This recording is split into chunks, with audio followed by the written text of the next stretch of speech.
listening to Second Cut. This is the podcast where we talk about topics in film history, theory, criticism, etc. because that's fun to do. I'm Jacob, and I'm the one who drinks your milkshake. I'm Sam, and I'm the one who should probably stay clear of the blackjack table. I'm Kieran. I'm the one with the awful fashion sense. Hey. Sorry, the great fashion sense. That's what I meant, obviously. You're the one allowed to use your real accent in this episode. I was going to say, well, you can as well. It's true. Sam's the only one that's changing up. He's the only one having to get dialect coaches in. Yeah, I'm not going to be attempting that. I would love to know, like, Daniel Day-Lewis's dialect process, because even his American ones change in his movies. Yeah. I wonder if him and Robert Pattinson have the same dialect coaches. That's a good question. Then again, I actually think Robert Pattinson just goes, this'll do, and runs with it. Yeah, I'm sure Daniel Day-Lewis probably knows what street his character was born on. There's the whole backstory and everything, you know. We're talking about Paul Thomas Anderson, but I mean, this is also nearly a Daniel Day-Lewis episode. And then if you watch, you know, a couple of different movies instead of the ones we picked, I mean, this could just as easily be like Philip Seymour Hoffman or Joaquin Phoenix, John C. Reilly. Yeah, because Anderson, he has got his kind of cast of players, hasn't he, that he collaborates with time and time again. I mean, think about how many more films he would have done with Philip Seymour Hoffman has he not died tragically young. Yeah. Well, and now we're seeing, I mean, Cooper Hoffman's in Licorice Pizza, where he's good, and Kieran just reviewed The Long Walk, which he's really good in that too, you know, so hopefully... you did get to The Long Walk. When did you get to The Long Walk? Last week, because I went because you liked it. So it's so good. I'm probably going to end up seeing that on Sunday, I think, and it's the earliest I can fit it in. So do a double bill with one battle after another. Yeah, that's a double bill. Yeah, God, yeah, because they both couldn't. Oh, God, would that be tonal whiplash? I tell you what, in terms of going down a road, they both go about the same speed on occasions. Yeah. Well, we'll get to that later. The interesting thing about Paul Thomas Anderson for me is that he's in a sweet spot between Quentin Tarantino and Terrence Malick, where like his movies are artistically made. They have, you know, thoughtful characterization. They're very intense, but they don't have, you know, excessive violence and swearing, while having, you know, some similar types of characters at times, and also not being like complete cinematic poetry, which, you know, some people might classify as boring. I think he's a bit more exciting while doing thematic and character-driven films. Yeah, he's definitely got a distinctive take on the world, and unlike Tarantino, he actually does original things. Yeah, and obviously both of their feature film debuts, like feature film debuts, having Samuel L. Jackson in. Yeah. Yep. And getting launched at Sundance. Yeah, so, you know, tying into our Robert Redford episode from last week. Go watch it, obviously. Well, listen to it, whatever it is. Now, one thing about Paul Thomas Anderson is he is a Nepo baby. His dad was in the entertainment industry through, I think, ABC Radio. If it's not ABC Radio, it's ABC TV, where he played a character called Goulardi, which became the name of PTA's production company. And he got to go to private schools. He had access to people in the industry. And after going to school for a couple of years, he said, screw this. And it may have been even less than a couple of years. We should also say that in time for October and spooky season and 31 days of Spooktober, if anyone's doing it, apparently looking at Wiki, he was also the host of late night horror films on WJW Channel 8 on Cleveland television from 1963 to 1966. So yeah, that's there you it. Yeah, that's where the character he played was, I guess, some kind of spooky announcer. Um, but yeah, he went the Tarantino route of I went to film instead of film school. He took credit cards and the money that his dad gave him for school, and I don't know, just funding he either got or loans or something like that. And he got $10,000 to make a short called Cigarettes and Coffee, which I realized I had seen that and I had not seen Hard Eight coming into this. Um, Hard Eight is basically taken out of that film and expanded. It's taking key elements of that and turning it into feature length. Expanding the characters and backstories and make them a much bigger kind of scaled thing essentially. But and then Boogie Nights was an expansion of the Dirk Diggler story that he did in '88. Your first sort of full feature, or not feature, but like full length short, kind of being based on people sitting in a booth in a diner. I mean, that also just feels very Tarantino. It's about like criminals sitting around having conversation, and I feel like he's a bit. We'll talk about that more later, but there's a lot to that film that then he just completely transforms throughout the rest of his movies. Well, I mean, Andrei Tarkovsky, one of his early films, The Killers, is essentially criminals holding up it's a diner, isn't it? I think, or a cafe, something along those lines. So it's kind of, you get one location. You don't want it to be somebody's bedroom. What do? You need it indoors. You need it a place where you can clear it out. Most people that age have worked a restaurant or a cafe at some point, so you can do a deal with whoever's running it, and you sneak in. I mean, let's be honest. Nolan's first film, Following, there are several scenes in cafes. Matty Doe. Chantilly, Dearest Sister. Well, Chantilly is set in her house, but Dearest Sister, quite a few of the scenes are set in cafes, and it's like, yeah, my friend owns the cafe.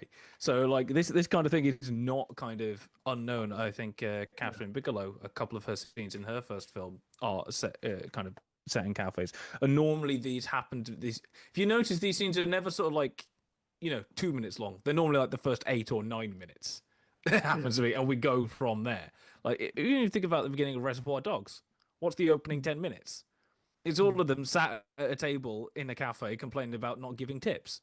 Like, this is how it works, I think it's a very elegant way to kind of easily establish kind of who the characters are, and kind of what drives them and their dynamics, and kind of how they brush up against each other and have like differences in their ideologies and all that. It's a good way of doing that very easily, just from the off. Just letting your audience know exactly where you are and who they're going to be following for the next two and a half hours.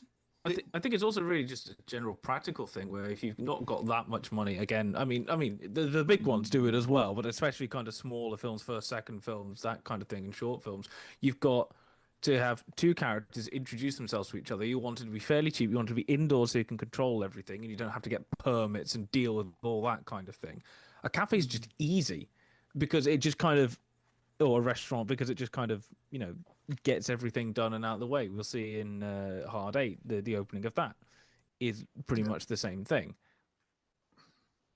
Yeah, and he's from the San Fernando Valley in California, so he sets pretty much all of his movies in California, if not exactly in the San Fernando Valley. So, I mean, do we want to go ahead and just do Hard Eight because, like, because that's his first short, is kind of the genesis of this. It's shown at Sundance in '93, and some other industry person is probably there, like, oh hey, Paul Thomas Anderson, here's some money. Yeah, and it took him a few years. He shot the whole thing kind of fairly quick, but it took a few years after that to actually get released for various reasons. But yes, so it's 96 film. So it's a feature debut, and it's basically the story of a seasoned gambler with a mysterious past called Sydney, played by Philip Baker Hall, who mentors a drifter, John, played by John C. Reilly, and they it's basically how to play properly at casinos, how to get your money's worth, and slowly but surely improve your life, use the system, but you kind of almost turn the system that's kind of designed to ensure the house wins it against it slightly. They kind of form a fast friendship, and over a couple of years, they keep meeting up at various casinos, particularly around the Reno area. But eventually, a few stupid choices from John and his girlfriend Clementine, Gwyneth Paltrow, essentially just upsets the apple cart and sends them all on the run. Really, just trying to clean up an almighty mess. Yeah. So it's one of these classic things where it's kind of slow going to start with, and just first thing it's just going to be quite a low key kind of character piece, but then second half it all just completely kicks off. Basically. I think what would make Hard Eight a better movie is putting the inciting incident, which is the taking of a hostage by John C. Reilly and Gwyneth Paltrow, towards the beginning. Maybe. And then having what as like a series of flashbacks kind of thing intercut with the whole casino section. Yeah, or even just have plot go forward from there with all these different interesting characters in the second half. Yeah. By the way, just to point out, obviously, to give shout-outs to our other episodes, Philip Baker Hall, also in Air Force One, so go check out our Harrison Ford episode for that, and also in Dogville as well, so go check out our... Who did Dogville again? It wasn't Von Trier, was it? No. It was Von Trier, yeah. So go check out that one as well, because we covered both of those films. Boom. Yeah, I mean, let's say this off bat. Philip Baker Hall was a ridiculously underrated character actor. Is on the screen for like 40 years. And just always great whenever he turned up. Even in like a small role, he just stole the show every single time. And he's one of these guys, a bit like someone like Bill Nye, who kind of came to acting quite late. I don't think he started acting until he was about 50, I think. But then just kept on trucking right till he was about 90 when he passed away a few years ago. Yeah, I think so. How old when he died? He was 90. Yeah, passed away in 2022. Yeah, but just a real kind of magnetic kind of presence. Just always stole the show. And PTA wanted to call this film Sydney, after his character, and because it is all about him essentially. Obviously, gradually peel back the layers. He's quite enigmatic to begin with, but so you realise kind of the stuff he's been through in the past, and he's got a history. He's got a history of violence to reference Cronenberg for another previous podcast, and. What struck me in this particularly, as you say, there would be ways to make this stronger, but I think as a debut, it's very solid. I think from the start, you kind of see confidence in his style and his kind of visual language, how he frames things and how he approaches like dialogue and character dynamics and stuff. I think it's very assured, from the off. He did have a bit of a battle on his hand with the studio, with the finances. To try to get to re-edit the film. I think cut out quite a bit of footage from the middle of it, and then obviously the idea about the title. I think Paul Thomas Anderson for to walk. If they retitled it Hard Eight, but in the end they kind of came to compromise. And but essentially he was given director's cut if he agreed to the title change. So so his film wasn't butchered anymore. I think that kind of prompts him to, in his very next film, Boogie Nights, just to make sure they couldn't change the title again from his preferred title. He put the title Boogie Nights on screen, in front of a club as part of the film itself. So they couldn't cut it out. Yeah. I mean, you're talking about the visual language, and we were saying it's quite slow. There are some almost like when he's going through the casino, and you've got the cuts back and forth, almost like a montage. It almost feels like a slow attempt at a kind of Scorsese-like montage yeah, sequence, yeah, which yeah. I mean, if Scorsese has any kind of thing, you see one of those come in, and he's just got it down now. It's like right, the next Yeah. 2 minutes is going to be one of these, and we know what we're in for, kind of thing. And a couple of pretty impressive like tracking shots, going for a few minutes. I mean, it's not quite to the extent that they he has them in. There'll be blood on boogie nights, but they're there. Seeing whether they're exiting like the hotel room, and then they go along the balcony and down the stairs now to the parking lot. That kind of goes on for a bit. Well, I mean, this is his first feature film, and although kind of not all the actors are kind of massive stars now, Samuel L. Jackson, had he filmed or was around about filming Pulp Fiction at this time? So this comes out in what, 96? So when's he filming it? It would have done Jurassic Park and a couple of things with Spike Lee, wouldn't he? But so he's getting there, Gwyneth Paltrow. This is just before Brad Pitt stuff, 7. so it's like, I think of Shakespeare in Love as her kind of major breakthrough, really, and that's a few years, But it's like, but yeah, the budget was $3 million. And so I mean, you can see, just like for example in that montage sequence in the casino, for example, it's not quite as sharp as something like that will be later on.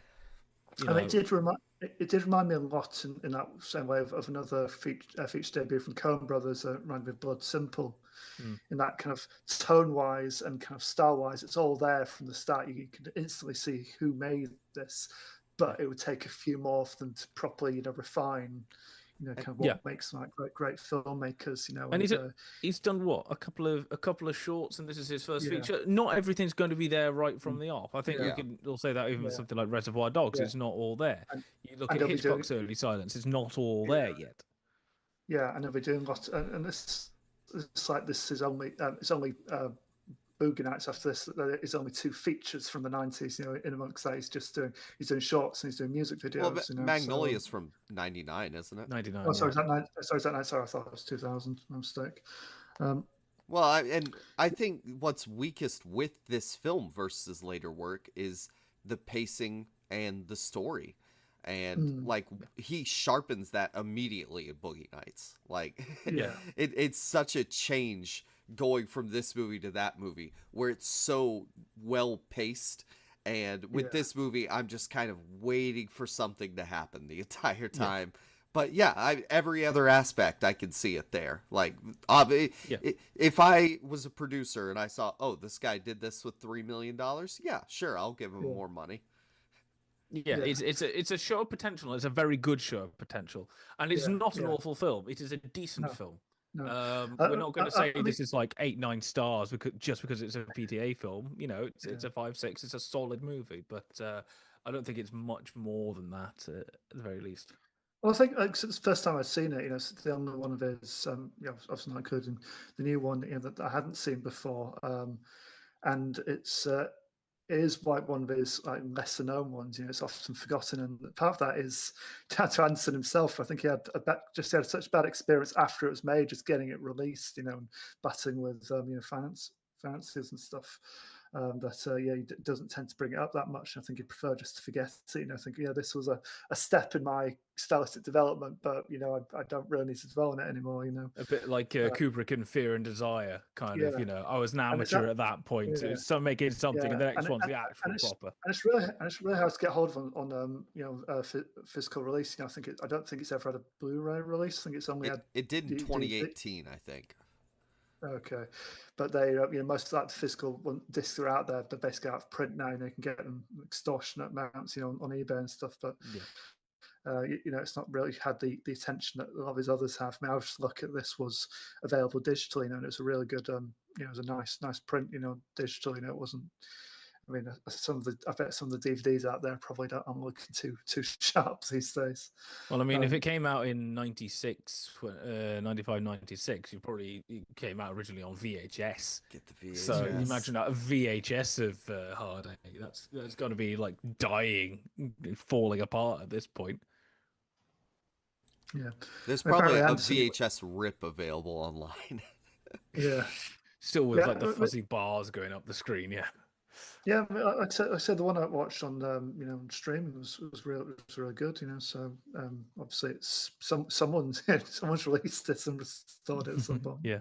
Um, but yeah, he apparently wanted to shoot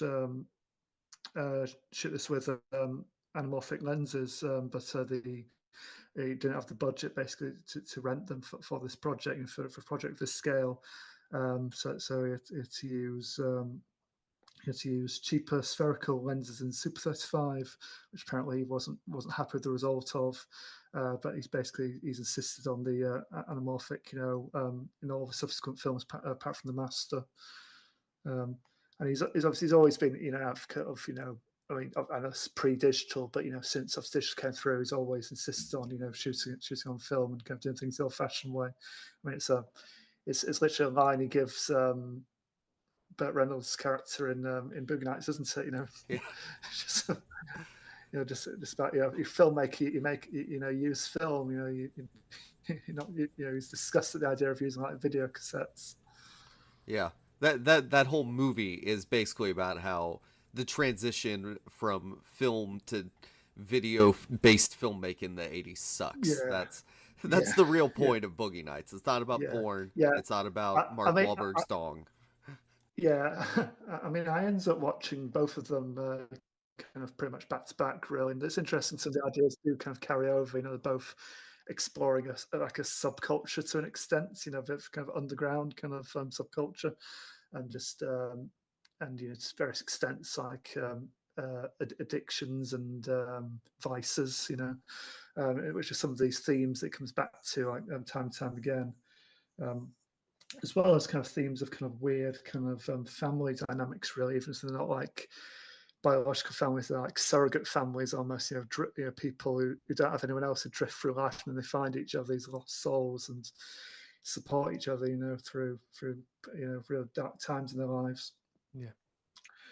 And that like Philip Baker Hall, like John C. Reilly, they're both well known for doing playing quite intense kind of layered kind of characters really well. But I was really impressed by Gwyneth Paltrow in this as well. She really surprised me, actually. I'm not saying I don't dismiss her as a performer or anything, but I've not seen her in that much. I think, wow, that's like a standout performance. But I think she is really, really good in this. What was she in recently that I've got in my head?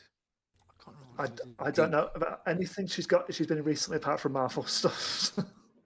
That's like the last decade and a half of her career in my mind, just Marvel. I think she's the second in command of America's health department. The unofficial ambassador. Hang on. She's Marty Supreme, which is in post-production. Oh, right, with Chalamet in it. Yes. Is that the one by the other Safdie brother? Yeah, Josh Safdie. Yeah. I knew I'd seen her coming out in something recently. Josh is the other one? I thought Ben was the other one. Hilariously enough, I think I might have... If you're an actor as well as the director, I think you get to be the primary. Okay. Hilariously enough, I think I clocked that because I might have seen the trailer whilst waiting for one battle after another. So, yeah. So she's still going. Yeah. There are a couple of nice lines in this as well. Kind of right at the start, so the first scene, Sydney picking up John outside the stein, and offering him a cigarette and a cup of coffee, and just trying to get him, to kind of unload kind of what he's going through, essentially. It's kind of his great one. Just ask him to never ignore a man's courtesy. That's basically, it's like just saying, just be polite. I'm trying to help you. I haven't got any other agenda here. Just acknowledge that, please. But I also like the much cruder thing he says to Clementine later on. The first thing they should have taught you at hooker school, you get the money up front. And definitely a Tarantino-esque It That is. It's little that throwing in. kind of tone. We Isn't shouldn't say Tarantino-esque because if he invented this kind of thing, but it's the one thing you think of, you know. I don't know what year the pair were hanging out and doing cocaine together, but it was probably right now too. Like the thing is, like, it's in the atmosphere as this movie is being made. Like, there's no way Paul Thomas Anderson didn't watch Reservoir Dogs, didn't see some early cut of Pulp Fiction, or at least hear about it. Like, he was he definitely brought that style to his film. But you know, his guy Philip Baker Hall, he's classy. He says, hey, we don't talk about the feet of the waitress over there, Samuel L. Jackson. All right, not at my table. The thing I loved is that John C. Reilly. I find it weird when the character and the act have the same name. It just messes me up slightly. He's not clever in any way. He's a guy, and he's a little bit stupid, and he messes up pretty much absolutely everything. You know, there's that innocence there. When he's not got Sydney to like guide him, you know, and watch his back. Yeah, he just messes it up, and that's quite. It sounds stupid to say it's refreshing from a character, but there's a certain thing I think if you're making some kind of, even if it's a crime drama or anything, you want all your characters to be really cool. You know, especially your main characters. You don't want to have any kind of weakness, and to have a character that's just a guy that is constantly messing up, and it's just like, yep, I would probably end up doing the same kind of ridiculousness because we're all human, and it's nice when we have that.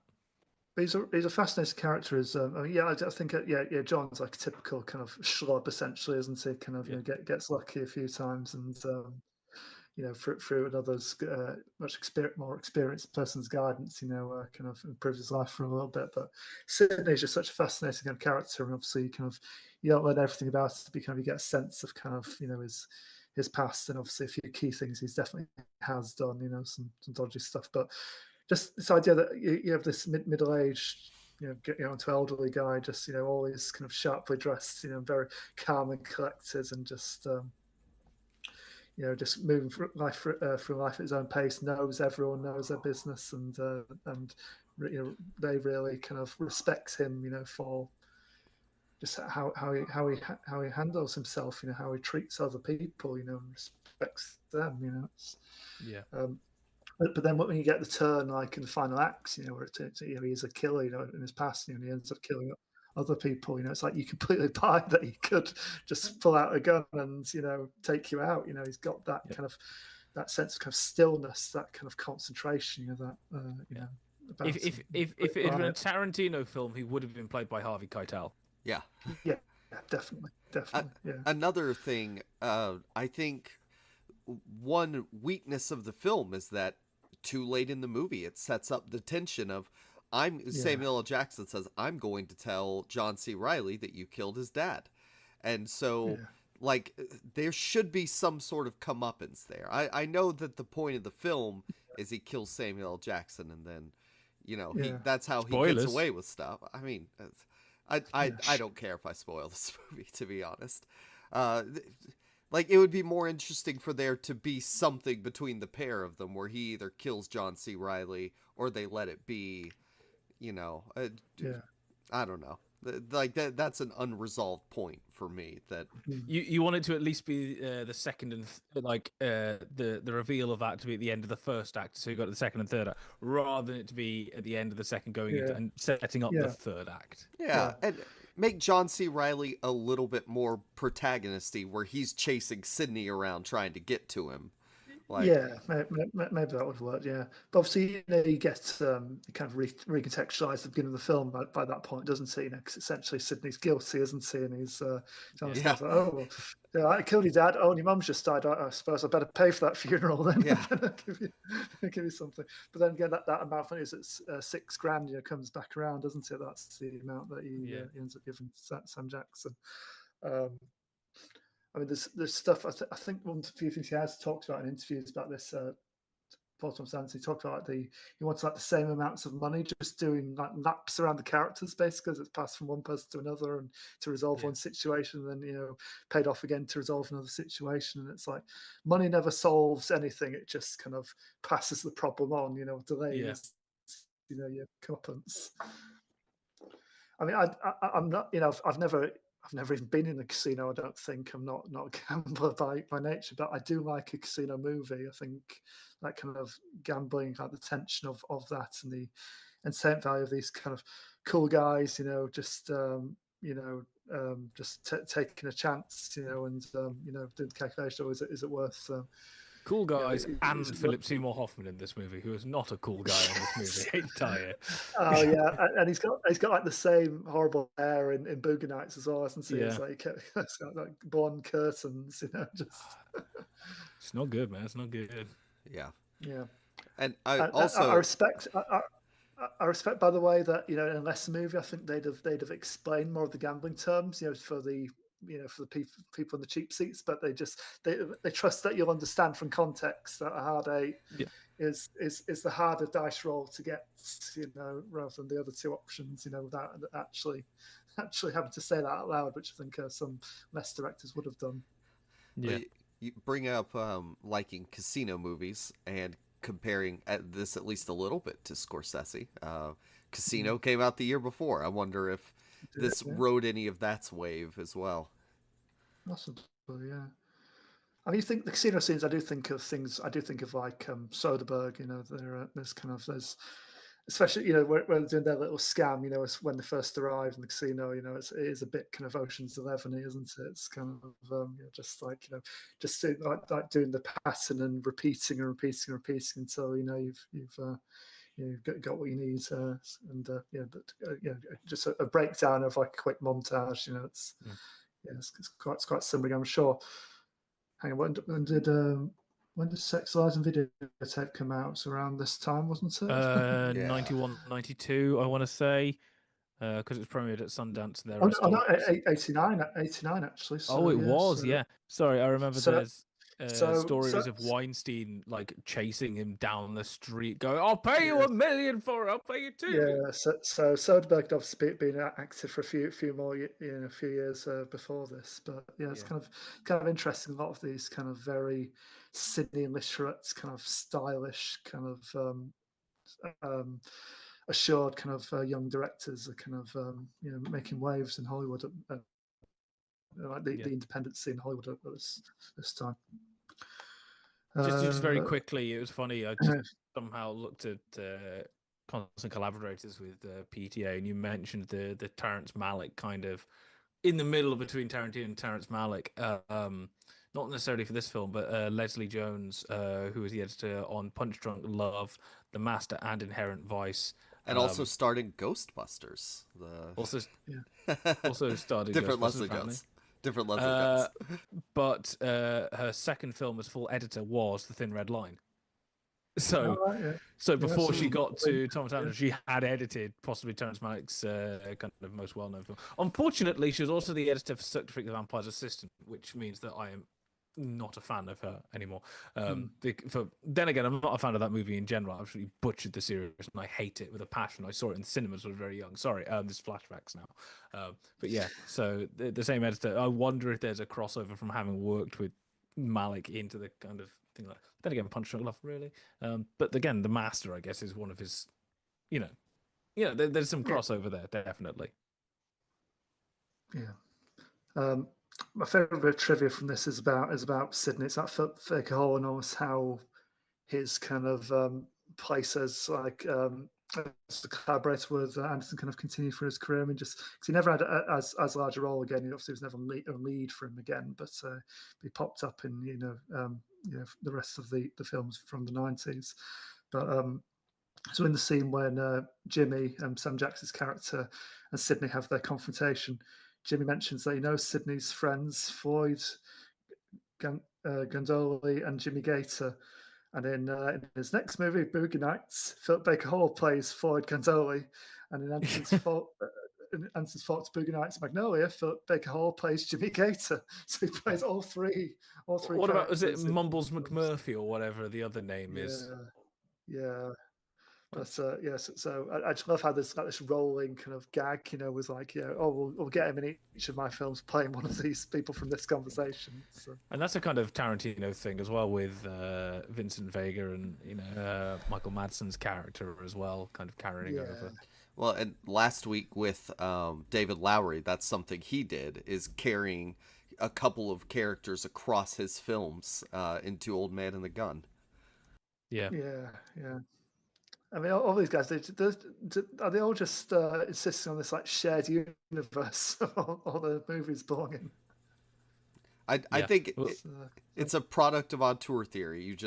You start building your own hype and things like that, your own trivia, consciously. Yeah. This is when it turns out that Hitchcock, all of his cameos, is actually the same person. Not Hitchcock, but it's a character. What like Stan Lee in the MCU? Yeah, all the Hitchcock films actually take place in the same universe. It's when we get the '90s directors Avengers, where we just hand like somebody from Pulp Fiction, we have somebody from Thin Red Line, we have somebody from Magnolia. All the characters just come together to, I don't know, beat up Cthulhu. I don't know. By the way, another fun future casting choice. So this film was distributed in part by the Samuel Goldwyn company, and Samuel Goldwyn's grandson is one of the bad guys in One Battle After Another. Oh, really? Wow. Yeah. That's awesome. One of the bad guys. You're going to have to be far more specific than that. He's the head of, well, not the head. He's the young head of the white supremacist group. Because there's a bunch of old ones. He's the younger one. Oh, is it when he goes underground and meets in the room? Yeah, and they're at the day of my daughter's wedding. Yeah. That's Samuel Goldwyn's grandson. Come to me on the day of my daughter's wedding. Christmas. I mean, really, I don't have much more to say about this. Really, I think just as as a calling card, as like I think he arrives almost fully formed. You can see. That'll be going on to great things. And like, even like Lesser Anderson is pretty good filmmaking still. I think I'm possibly slightly more up on it than you two guys are. I was really impressed with it, but yeah, obviously you go on to much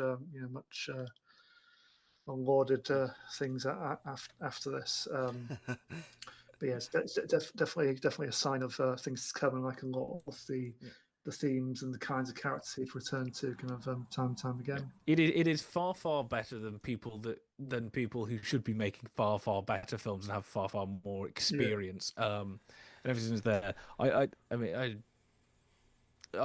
admit it is a very good film for what it is. I don't think it's quite there.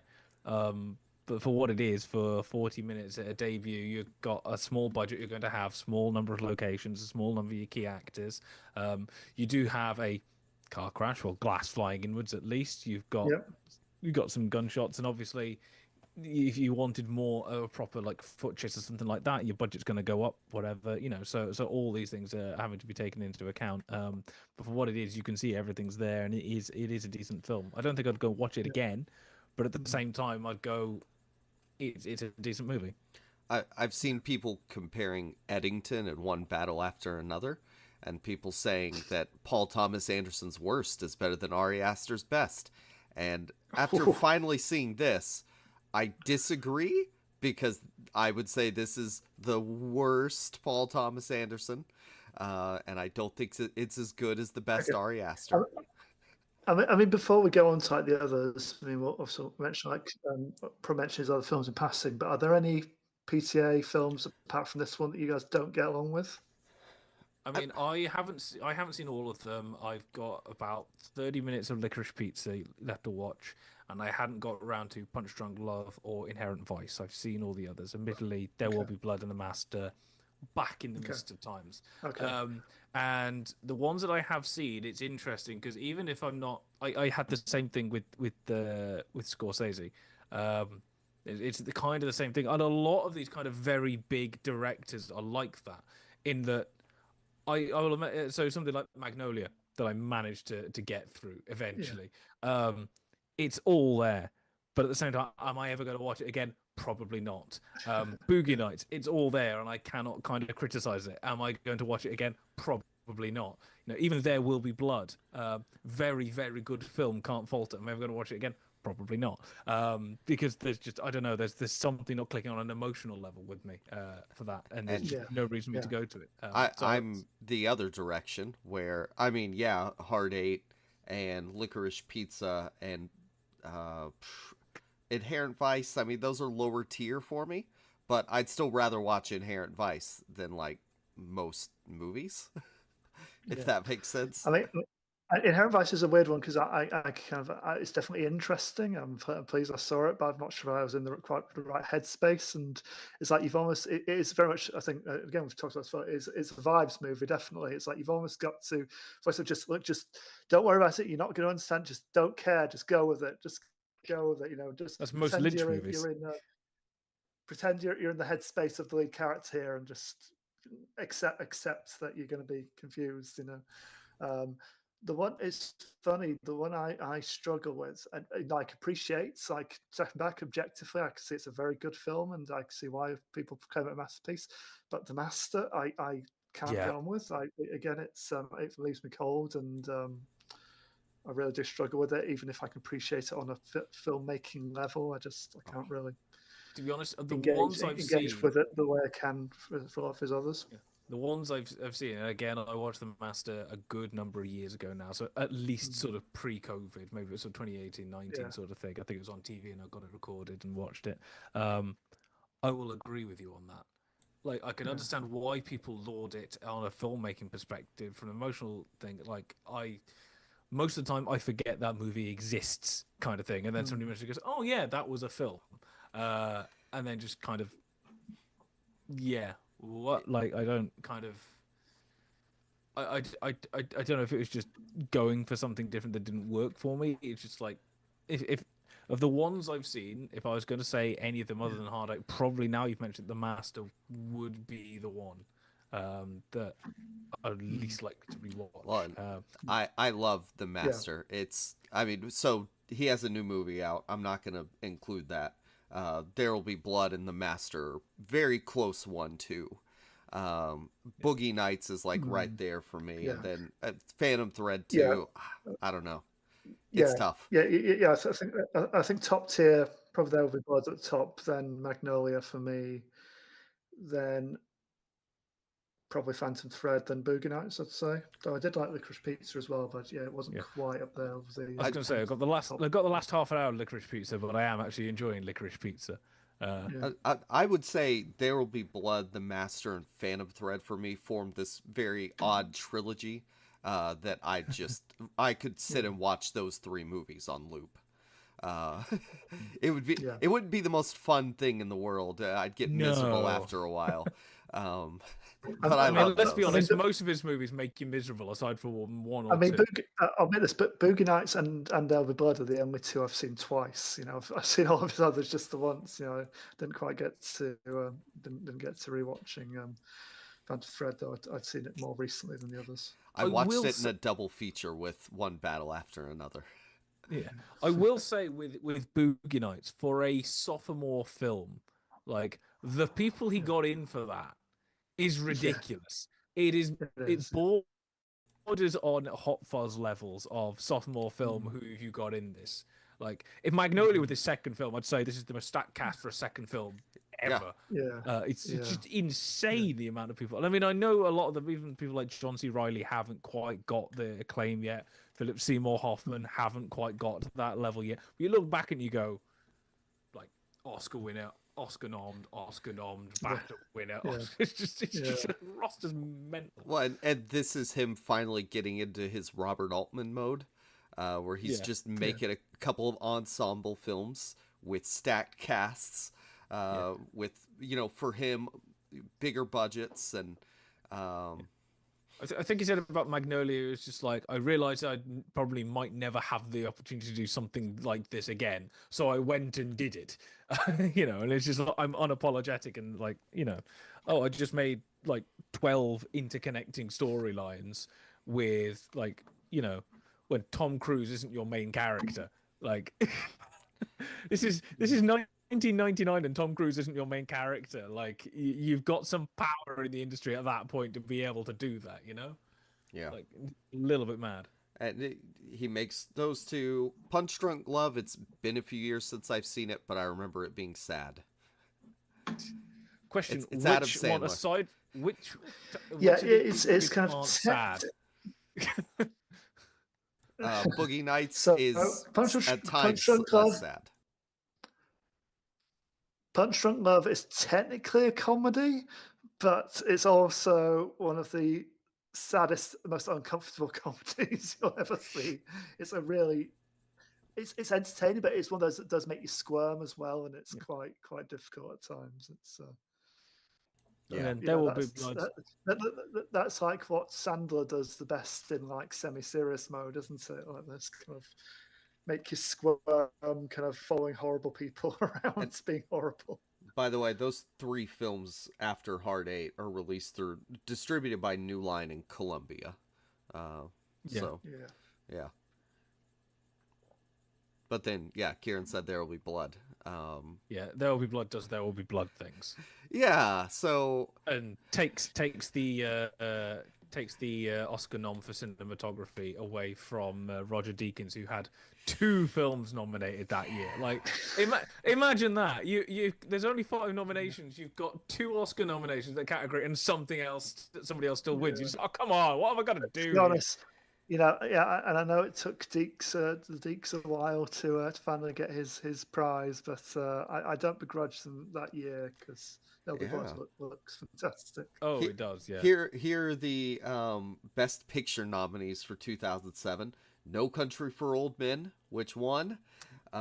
Atonement, which did not win. Juno. Obviously. Michael, obviously didn't win.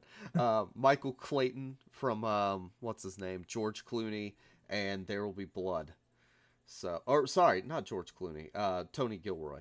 My bad. You're saying Assassination of Justice for the Capitol before didn't get nommed? Best Picture. I'm just looking at Best Picture. Best Directing went to the Coens. Because it was only five in the group back then, wasn't it? Yeah. I mean, and again, I think it was a toss-up between the Coens and Anderson that year. I mean, I'd be happy with either of them taken away because I think it's probably their strongest film for both of them. So, and the best cinematography was There Will Be Blood, Assassination of Jesse James by the Cowboy Robert Ford, Atonement, Diving Bell and the Butterfly, and No Country for Old Men. So I guess cinematography was like maybe the consolation prize for There Will Be Blood, which ended up screwing Roger Deakins. But I mean that's famously just an incredible, at least 3 or 4 films. I didn't know Juno was in that Best Picture conversation. And let's remember that Zodiac didn't get nommed that year either. Like, it's weird, isn't it? It's just like I'm just looking through some of these films, and it's just like some of them are massive that didn't get nommed for anything. Like, the crazy thing for There Will Be Blood is it just kind of dropped right at the very end of the year. Its debut was in December in Austin, Texas, just under the wire to be at that Oscars and, screw a lot of people out of a lot of stuff probably by being hailed as by many to be one of, if not the best movie of the 2000s. Yeah. Also that year, I don't think got nominated for anything. You had Before the Devil Knows You're Dead, again with Philip Seymour Hoffman, and also one of the producers was Hannah Leader, who also produced My Happy Ending that I worked on. So that's my Philip Seymour Hoffman link to PTA. I've got about 4 steps of separation. There you go. The movie was on AFI's top 10 of the year. There's a giant list of critics that have it first overall. Let's see. Does it say for Roger Ebert if he had it there, or was he dead at the point we'd be making those lists? I don't know. Was this There Will Be Blood? Yeah, I don't see him on the list, but he died in 2013, I think. Okay, maybe he just didn't put it on the list. Very possibly. Yeah, but A.O. Scott had it third. Lots and lots of outlets, newspapers that were still a thing at the time, had it first. Yeah. And I've just noticed. Sorry, just going back to briefly to derail this site. Roger Ebert gave Hard 8 3.5 out of 4 stars. So there you go. So I think he was a fan. Yeah. So despite the start, despite not winning Best Picture, it is hailed as one of the best. Yeah. And it is. Yeah. Easily deserves it. There Will Be Blood is so we watched Hard 8, which had a lot of talking. this movie does not have a ton of talk. I would say it's like half silent film. Yeah. How long is that? Is that opening shot of him digging the hole? It's very long. Yeah, it spans, what, 20, 30 years? Decades. Yeah, 25 maybe. It's the epic story of Daniel Day-Lewis's character being a bad dad, but being a very good oil tycoon. Sort of, I'm sure. What, Sam? Sorry, I was going to say another instance of the lead character and the actor sharing a name, Kieran. It's right there, I tell you. Daniel Plainview. Yep. Sorry. And you forget that also that Paul Dano is Paul. Oh God, it goes on. He does, yeah. Well, he is a Paul, but he's also an Eli, because he plays twins. And this movie is like Hard Eight in the sense that the cast is pretty tight.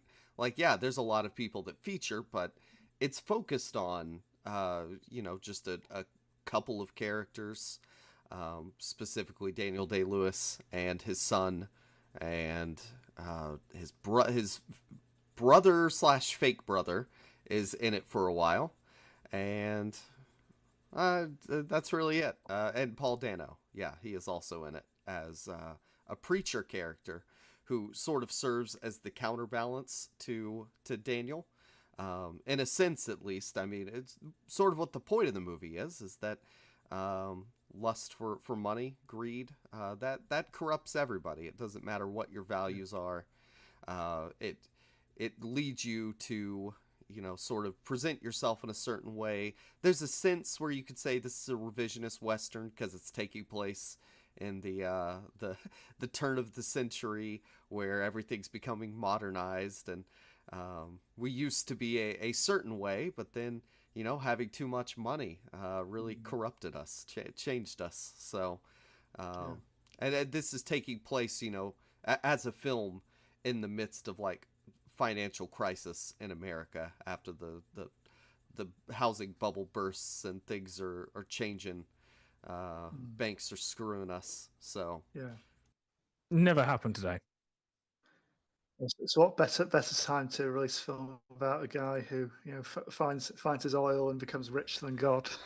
Yeah. Well, and I guess another sort of thing happening just before this is the tech boom and the tech bubble, and people are buying up and starting websites, and it's kind of a big era for scams, and nobody really knows what's going on, and that's really the theme of the film is, in his quest for oil, Daniel Day-Lewis is gonna do whatever it takes to get the money. He will lie, he will steal, he will, try and sort of fairly buy people's land. There's a point where he tells his son, "We're gonna give them quail money, not oil money, for their oil field," because they don't understand what's happening. He wants to try and swindle them, which is how the rich become richer.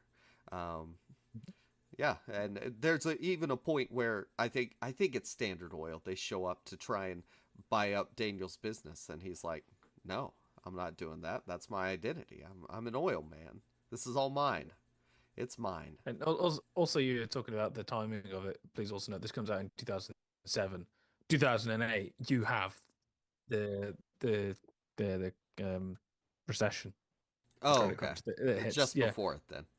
Yeah, so it's almost like an eerie prediction of kind of, I wonder if there's a load of things with money going on, and if this is actually going to end well, or if there's any blood that's going to be coming in the future. I guess that speaks to the decade sort of review. Yeah. You can, in hindsight, say that it is about that at least. I will also obviously reckon that he nicked the title, obviously, from Saw 2. This is exactly what happened. Yeah. I mean, you mentioned earlier, Jacob, obviously it's a lot of his films, or the majority of his films, take place in California. They're about the States and its identities to a large extent.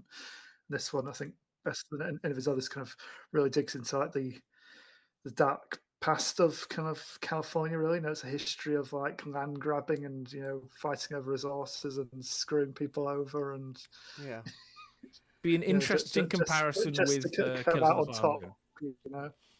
Yeah, And literally, it's time of F you got mine, just and Yeah. the lack of care for life, like we watch HW, so his son is not his son, it's his partner or worker's son, and he gets killed down in the bottom of a well when like stuff falls, and then that happens to another guy later, and like ultimately he doesn't care, like the people are disposable, it doesn't matter who they are. Yeah, because it's fascinating. It's like tragedy after tragedy kind of keeps happening, and every time it kind of returns to him, and you just willing him just to show some kind of a physical, like emotional reaction, but always it's just so dead, isn't he? Just such a kind of performance choice. It kind of just sums him up. There's also the scene where HW, his son, goes deaf. There's a big blast, and he goes to check on him, but he leaves him, and HW saying no, come back, and he leaves, and he's gonna go make sure his oil's okay, and he stays out there all night watching the oil derrick burn out before people finally come and like fix it, put the fire out, blow it up, whatever they do. They get dynamite, but he's just still outside covered in oil. It looks like blood dripping off his face. He's on his knees, and like it's just so powerful that there's also a guy there with him who goes, "Oh, hey, how's HW?" He's like, "Oh, he's terrible. He's over there. You can go hang out with him if you want. I don't care about that at all. I care about my oil." But Daniel Day-Lewis plays it, mostly in silence. It's mostly in expression. It's mostly in eyes. It's mostly in body language. And you mentioned the beginning of the film. Like, I think the first 20 minutes are silent. Like, as far as the dialogue, it's just music. Yeah. Even after he climbs out the hole, as you say, he's not one to show anything on the surface, is he? It's always just going on behind the eyes. He's working stuff out. He's thinking like, what's the next step? To my dominance. Of everything I survey, basically. Daniel Day-Lewis, like he's played this kind of sinister character at this point because he was in Scorsese's whatever Irish movie.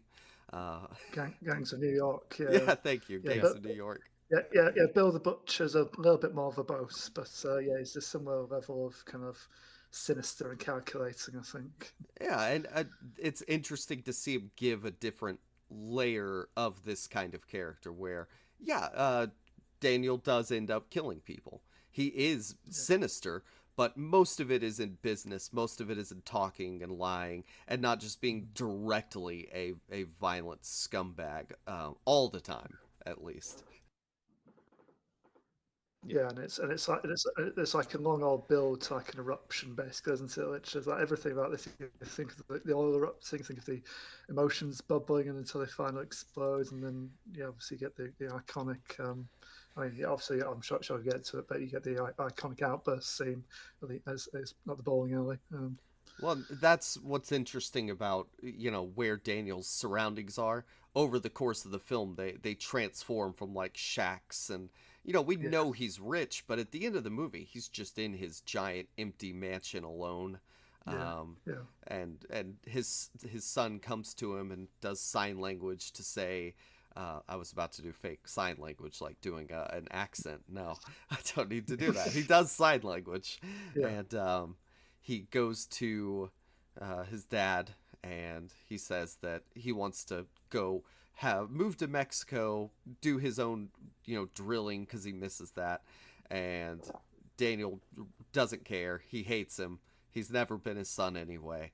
And then they have the final confrontation in the giant empty bowling alley with Paul Dano, who throughout the movie has been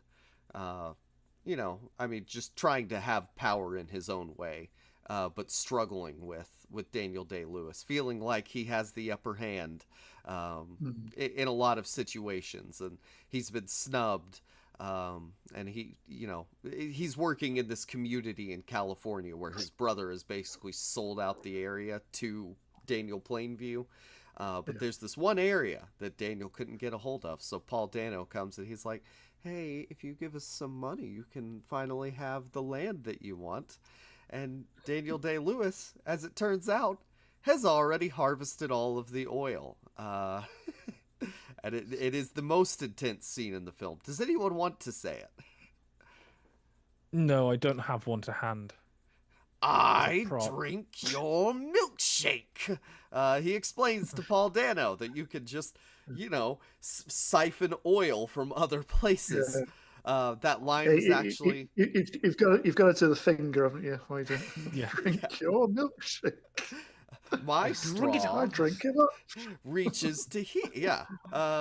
Yep. No, he can harvest all the oil he wants because he has all the money and the technology and the know-how. Early on in the movie, like, he's drawing diagrams, like, for all of the, and going and digging up his own gold and silver and stuff, like, for all the American myth of, like, the self-made man. Daniel does play into that, but then the damage comes that the self-made man is not ever satisfied with anything. He's just going to keep building and building and building and using all of his resources to weaponize it against people, like people tried to do it against him. He has millions of dollars. He has the giant house. He has everything he needs, but all he has is sad Paul Dano coming to beg him for a little bit of money before he gets beat to death with a bowling pin. And that's what's... I think what makes this movie great is the cinematography that pushes it to an epic scale, the epic treatment of the story, and then just the incredible performances, like, all around. Yeah, I mean, it's operatic, isn't it? It's almost mythic. It's just the scale and the level of the kind of the emotion and the kind of the punchiness of like the themes that pervades like the whole kind of whole piece, basically. Yeah, it's really something.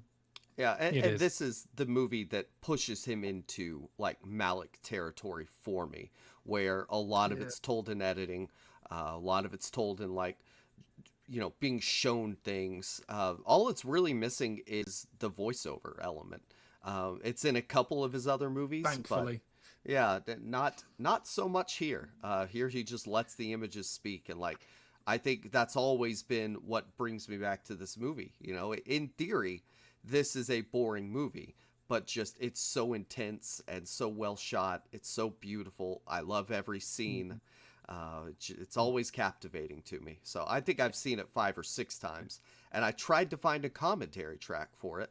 I went and bought a Blu-ray, didn't have a commentary track. So one thing I forgot to mention on the earlier films, and somehow I forgot that, was I completely did not know that Ricky Jay was in 2 of the movies. The voiceover just told me, and as somebody that knows Ricky Jay as a magician over being an actor, I mean, where I'm working, I'm teaching some of the kids card tricks and magic tricks and telling them, one of the people you have to go see is Ricky Jay.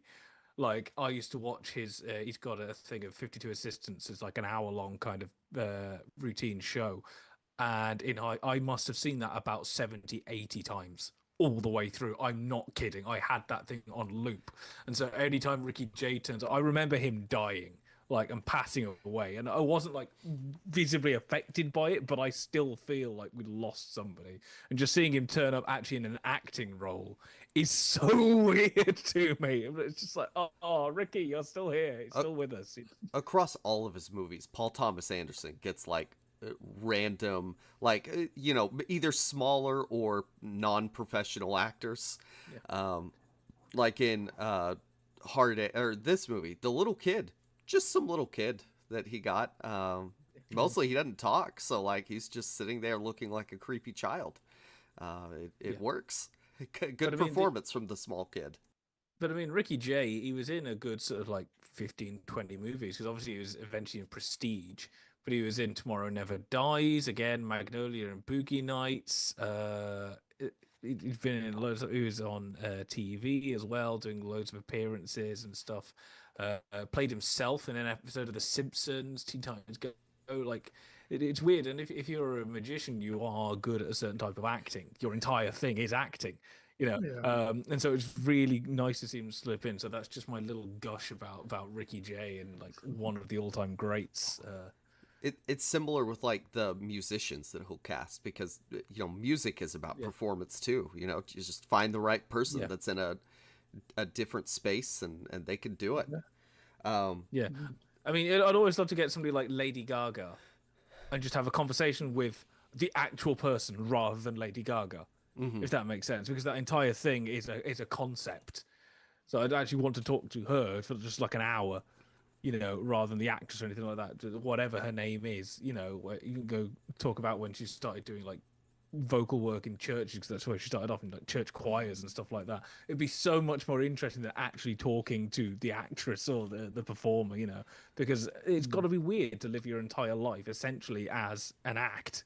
From the moment, maybe that's just how you keep the separation, how you keep the wall up. You got to live through this persona when you're in the public eye, and then maybe people ever get to see the real you as at home. And you've got to keep that separate for your sanity, possibly. Which kind of brings us to Daniel Day-Lewis, obviously, in this, and then eventually we'll get to Phantom Thread. And I remember somebody pointing out, it's like, oh, they get all this thing for being like mad, but you never hear anyone for being like outrageously stupid when they're like being a method actor for playing a comedy role. You never hear about it, It's like you never hear like Will Ferrell being method, It just doesn't happen. Do we know anything about what his method was to get into the mindset of Daniel Plainview? Did he go and work with oil drillers for a time, or that's a good question. Hang around with tycoons. I do know he just decided to be a complete arse for a year, like. Yeah, so I read on IMDb that the editors would eat steak and drink straight vodka once a week while they were putting the film together, which that included Paul Thomas Anderson.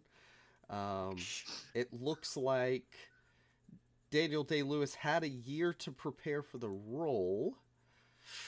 He improvised a speech. Let's see. He based his voice on John Huston. So that's I can fun. definitely hear that. I will say, if you want, he worked on the role for 3 years. Okay. I will say, if you want a slightly more classic film that's also, I seem to remember being at least half decent, about kind of an oil magnate and kind of the pressures from kind of the locals about stuff like that. Thunder Bay, I think it is, with Jimmy Stewart in it. As a kind of prospective oil guy trying to win over the locals and make sure they're all good, and having fallouts about the environmental stuff like that. Yeah. I was just there talking about that. I'm like, I remember seeing Jimmy Stewart in something like this, and I couldn't remember what it's called, so I just look it up from many years ago. Thunder Bay is quite an interesting one. It's quite fun. It's obviously got Jimmy Stewart in it. I see that he used oral histories from the time period to create Plainview's distinctive voices. So, and John Huston. Yeah, and John Huston. So yeah, I mean, he did a lot of work on the role. I can't find specifically what he did, but yeah. It's like if you get Daniel Day-Lewis in for a film, you have to give him about 5 years before you actually start shooting, which has got to be okay, because it means you can make another 2 films in that time. Yeah, I mean, hasn't he got one of the best batting averages, mostly because he just hasn't made that many films, really. It's like so it's like. Hasn't got that much chance to lose, Less than 20 films that's probably been nominated for half of them. Yeah, it's like how Leo, like, he could be one of the best actors and most legendary performers ever because he only makes good movies, because, he's financially set for life by the time he's 20 years old. Yeah, so... but I mean, we're about to talk about another great Daniel Day-Lewis role, but he won. I was going to say, we missed The Master, obviously. Yeah, well, but he won Best Actor for this.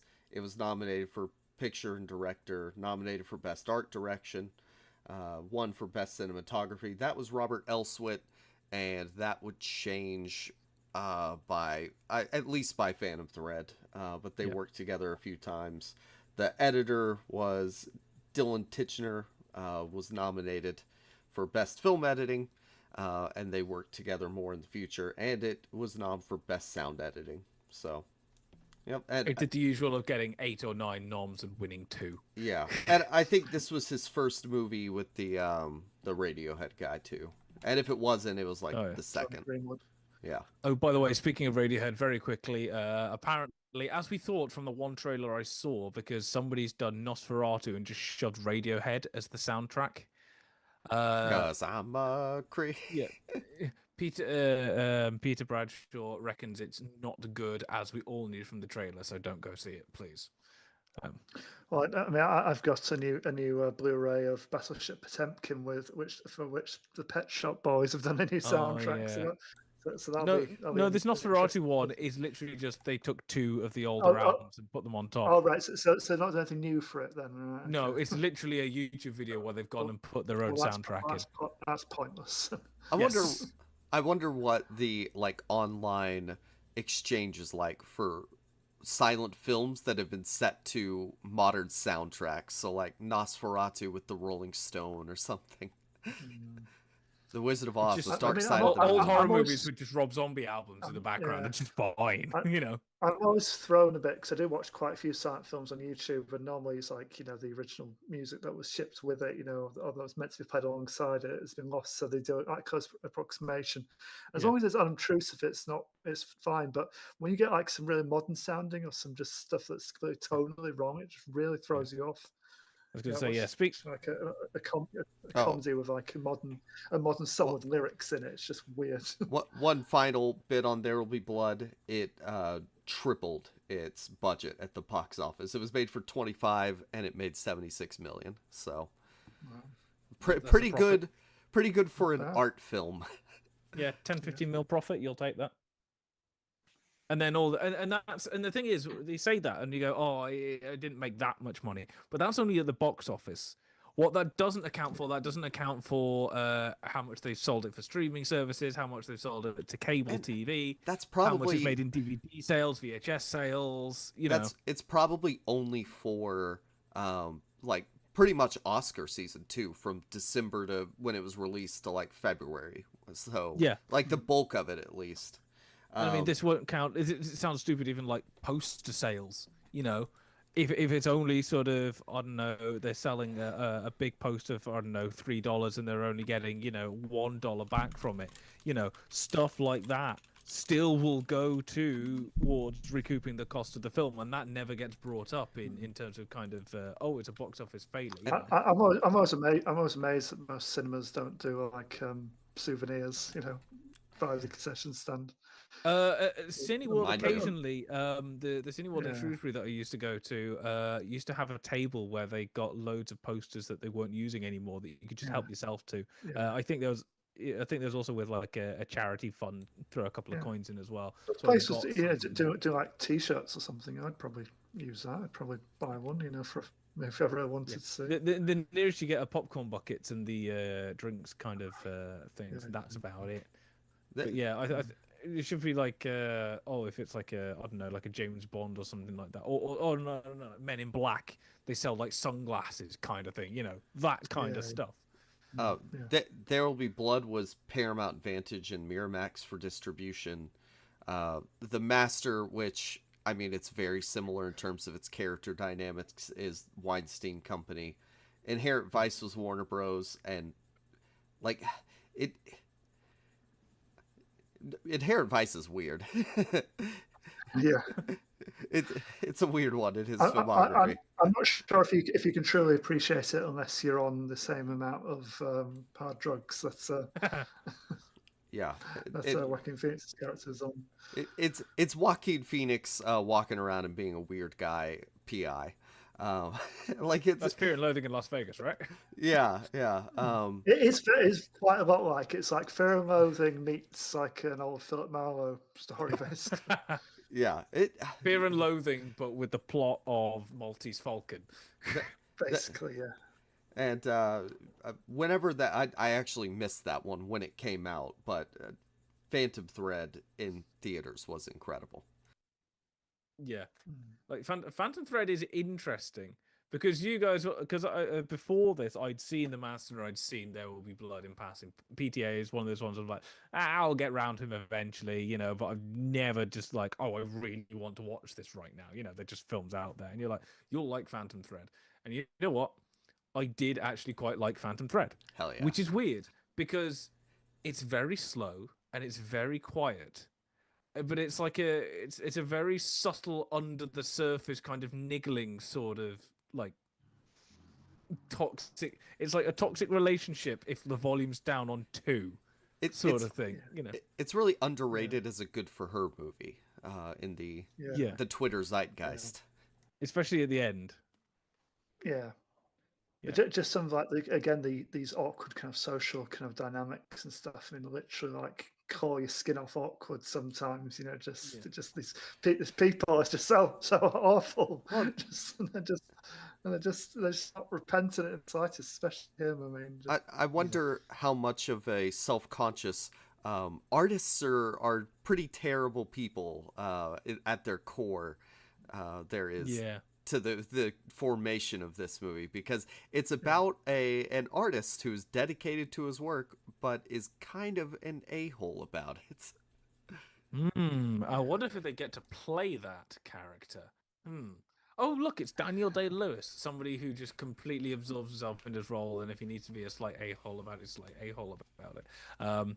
So yeah, it's about a fashion designer, Reynolds Woodcock. This is in London in 1954. So this is the first film that PTA would film outside the US. Only film so far, because I don't think it's in Licorice Pizza and One Battle After Another definitely isn't. So probably the only one. And you can kind of tell right from the beginning because you just see a typical London street. What if they were in Southern California, but just all European?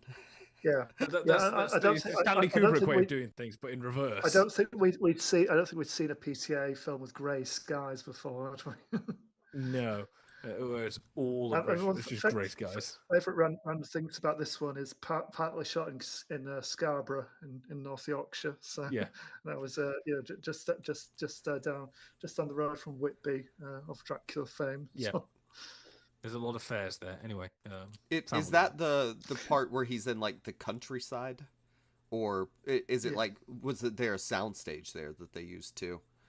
Well, no. So it's one of the scenes in the hotel. There's a scene where they go away. They go out away from London, and it's in the hotel they stay at. I think that's Scarborough. The breakfast scene. Yeah. That's sorry, not one of. No, not the when they're not in their London dwelling. When they go away for a while. Yeah, that's in Scarborough. This has to be a top like 3 breakfast movie for sure. Yeah. There's enough of them. This probably has more breakfast in it than The Breakfast Club, which is hilarious. So yeah, it's a dress maker. Wiki will say fashion designer. He doesn't do anything except dresses, so I don't know what he's going on about. Reynolds Woodcock, who is very, very exact, very specific, very quiet kind of. I don't like too much noise, and it's like kind of somebody putting their mug on the table very quietly. There's too much noise. There's too much movement. Go away. The sound of someone chewing. Yeah, and I mean, there are people like this. I mean, I work with in an autism base in a high school, so it's like there's going to be something on there, and he did base. PTA did base it off a real kind of fashion designer, Spanish fashion designer, apparently. Cristobal Balenciaga. Apparently is the name. He based it on Balenciaga. Okay.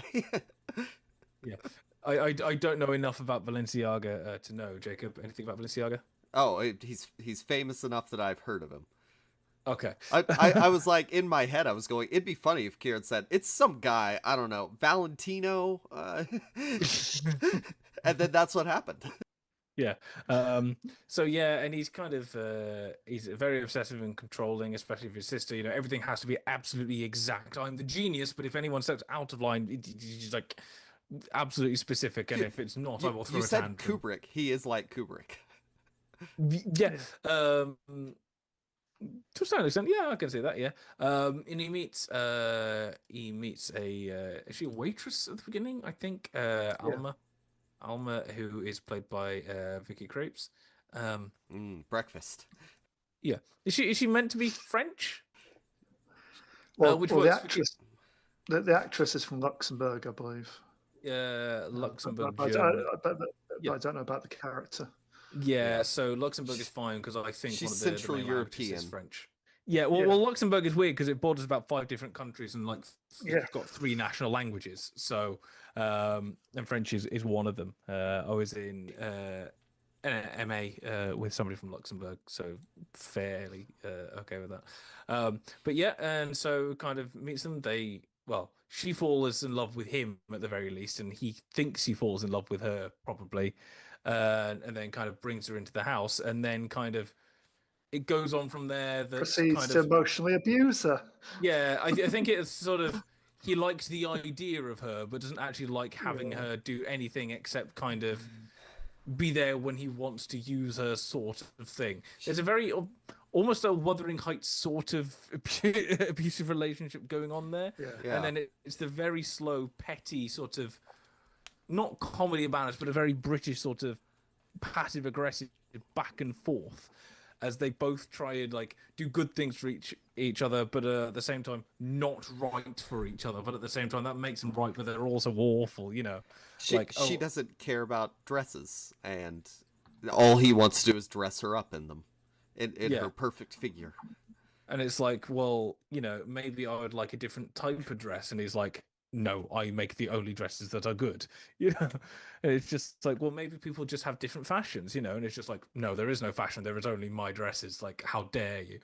And she goes like, oh, I want to cook you something. That's very nice. It's like, have some asparagus, and it's like, I only have asparagus in salt and oil, and you decided to put it in butter. How dare you? I'm not going to eat this. I'm going to throw a tantrum, get out of my house, kind of thing, for daring to do anything that is not slightly my way. It reminds me of a lot of the famous stories about former Prince, now King Charles, and just how exacting he is about his breakfast. Right, I think he makes the cooks preparing about a dozen hard-boiled eggs cooked to different times, and he'll select one of like the 12 each morning, basically. I've now got the obvious thing with Poirot and having to have the eggs perfectly the same height as well, which is at the start of the Kenneth Branagh Murder in the Orient Express. I think that scene is actually from a different story. It might occur a couple of times, but I'm fairly sure it's not actually in the book of Orient Express. But yeah, that kind of fastidiousness there, and it is just really interesting to see the whole thing just kind of devolve, because they'll have massive like blowouts and it'll go down, and then she's still around, and then it's like, oh, I'm so awful, marry me, and she's like, yes, I'll marry you, and then like the second after, it's like, why are you throwing a tantrum for like wanting to go out dancing? It's like he likes the idea of her but doesn't actually want her to do anything, and she's like, oh, I'm going to just like try and be nice. At the same time, I'm going to push you and see how far I can make you do anything and see what happens. It's really weird and really funny. And I think what makes this is that when you compare it to something like, for example, Boogie Nights, where it's kind of big and faster paced, or to a certain extent, something like There Will Be Blood, where you got this big overblown cinematography and all this violence, something like this, which is so refined and so controlled and so kind of everything is just the little niggling things under the surface. Like maybe there's a raised voice about 3 times in the entire film. It's such a different change of pace. It could be like a British like costume drama, like on TV, couldn't it? Like a multiple episodes. Really. So it's that kind of story of manners and the different classes, upstairs, downstairs kind of thing. Well, here's the thing: if you'd got a third of the budget and said this is done by BFI Films, I wouldn't have batted an eyelid. Yeah. Well, there's also a like crappy version of this that can exist where like it's about how Daniel Day-Lewis is bad, but the I forget her name, but the main female character doesn't have agency in it or as much in it, and it's more just about the art, and it's more about I would say this is developed further than The Shining takes. What's her name? Shelley Duvall, Shelley Duvall, where she's kind of just running around reacting, and this character gets to be a bit more proactive and expresses more of her like feelings and that kind of stuff. I mean, I think I will slightly argue against that with The Shining. I can see where people get that from, and I do agree she does do quite a lot of screaming. I think she has I think Wendy has slightly more agency than people give her credit for in The Shining. She swings the bat, she hits her husband, she locks him up in the room, she tries to get Danny out, goes and rescues him near the end. Obviously, there is a hotel coming alive and corridors of blood, and your husband's gone mad with an axe. You're going, and there's ghosts everywhere. You're going to be a little bit out of it. You know what I mean? And I didn't mean to say The Shining is crappy. It's more there could be a much worse version of this that isn't as concerned with. It's more fascinated with the creation. Yeah, I just found an excuse because I've heard that off so many people online. That all she does is scream. It's like, no, she doesn't. There's quite a lot of screaming that could have been better for her, but that's not all she does. Of course, this film has got another fascinating female character in Leslie Manville as well. I mean, she's sensational in this. I think she's just and kind of just hard as nails. She's like the only person who can mollify Woodcock, isn't she? Yeah. Or give as good as she gets. To stand up to him to an extent. Because I suppose they've just been together for so long. They've come to rely on each other. There's a bit where he's kind of having a go at her, and she just turns around and she's just like, hey, "Don't try doing anything to me because it won't come off well. We both know I will win." It's like, I put up with you for enough, and I'm up to a certain point. If you turn on me, that will be it. And we both know you can't survive without me. So what are you going to do? It's really interesting. Apparently, in the shooting of this, they essentially, the house that they were in, they pretty much kind of rented for the entire thing and all lived there. So during filming I'm grabbing this from Wiki, which we all know is bad for actual sources, but I'm going to use it anyway. Apparently they moved into 3 Fitzroy Square, which functioned as accommodation and storage in addition to the set. Lewis stayed in character throughout the shoot and described it as an awful experience, remarking, "We were living on top of each other. There was no space. That entire house was like a termite nest." And this is the weird thing, because the film had a budget of 35 million. So I don't know if they had to all live in that house, because 30 million went on the director Day Lewis and who is it who plays Cyril again, Leslie Manville. I don't know. You've got 35 mil in your film. Even you've got Daniel Day Lewis and Paul Thomas Anderson in it. You can afford to get some other accommodation for your cast and crew that aren't having to live in that house. So I don't know how that's gone on. Apparently, Danny Day-Lewis, for a year beforehand, went and studied dressmaking, and apparently gained he learned enough skill to recreate an iconic Balenciaga dress. So he was like the guy based on. I can essentially make one of those. This is why I want to know if he went and hung out with oil drillers for LP bullets. And just kind of stole land from the Indians. Anyway, oh no, there's Killers of the Flower Moon. Yeah, so again, typical madness. And then I think probably the other interesting thing about this was the cinematography, because Robert Elswit, who had been his cinematographer for most of the previous films, I think was the one on There Will Be Blood as well. Was that Elswit? Yeah, that was. Yeah. So he's the one that won. Anderson decided, no, I'm going to be my own cinematographer for this, which is why there's no cinematographer in the credits. But Michael Bauman was credited as lighting cameraman. And apparently one of the things that Paul said, according to Bauman, was that this can't look like The Crown, which is interesting. You were saying that in another world, this could be a TV series or a Netflix series. The whole thing wasn't to make it look polished. Yeah. And ironically, a few years later, Leslie Manville would join the cast of The Crown as Princess Margaret. Yeah. Michael Bauman also went on to be the director of photography for Licorice Pizza, and that one battle after another. So yeah. But it's interesting this. Apparently, he was Elswit was skeptical of the cinematography, saying in an interview, he just threw a lot of smoke in the room, which he'd never let me do. And then said, I enjoyed the film, but if I shot that movie, I'd not be happy with it ending like it looked. That's all.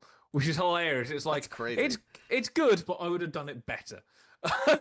So I there must have been I think there's maybe a little bit of annoyance at the fact of not being brought on after I won your film one of the Oscars that it won. Come on, professional jealousy. Yes, I would say. So it's really good, and the ending for this, the last kind of final few scenes are so like good because they're just like it doesn't kind of end. They kind of go, yeah, we're both bad for each other, and this is why it works in a way. I mean, it's one of the great New Year scenes in this as well, isn't there? Yeah, I remember. Filmed at Blackpool Tower. And it's interesting that there's the one shot of him walking across the balcony with the New Year's party going on down below. That I was watching that and going, that is such, strange enough, a Spielberg shot because it's got the multiple planes and people moving in different directions as they're going across. And it's something Spielberg would do. Yeah, you think what he did with West Side Story. Yeah, it's very much like in that mold, and perhaps even strange enough, thinking about Kubrick, I'm thinking of some of the shots in the tracking shots they have in Full Metal Jacket, where they're kind of moving across the battlefield and you've got soldiers going the other way and you've got explosions in the distance. It's set up very similar in kind of construction, so you've got multiple planes and people going different directions, so that it's not just somebody walks across a balcony. You've got everything going in as one. It's a beautiful little shot. So when it comes out, but by the way, real quick on the Elswit stuff, there's an article from the playlist. The title is Robert Elswit compares his relationship with Paul Thomas Anderson to a bad marriage from 2019. So I would say there may have been creative differences between the pair. Some personal things that may have started with Anderson choosing a different cinematographer for The Master, but Elswit did shoot Inherent Vice, so. Imagine like you work for him for a load of movies, you do There Will Be Blood, which gets all the awards, you get your Oscar, and then it's like, right, next movie, what we're doing, and the director goes, yeah, I'm choosing somebody else, sorry. Like, you're gonna have a little bit of a niggle with that, really, aren't you? Like, you would have thought, like, come back just for the one, come on, like, you know, yeah, come on.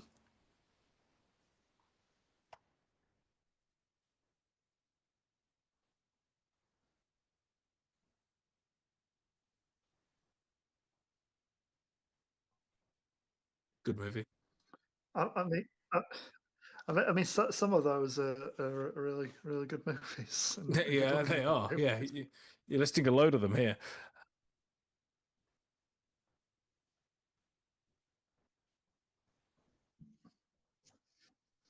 Yeah.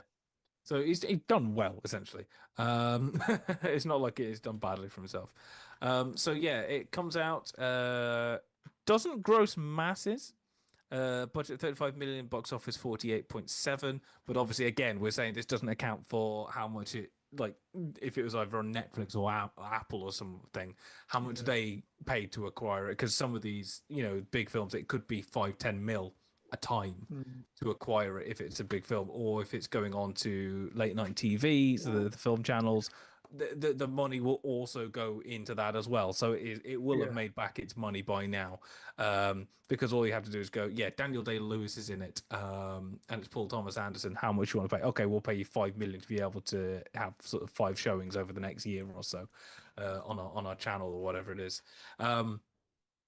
So even though it doesn't do that well at the box office, and also you got to remember it's a very slow drama kind of film. There Will Be Blood, but about dresses.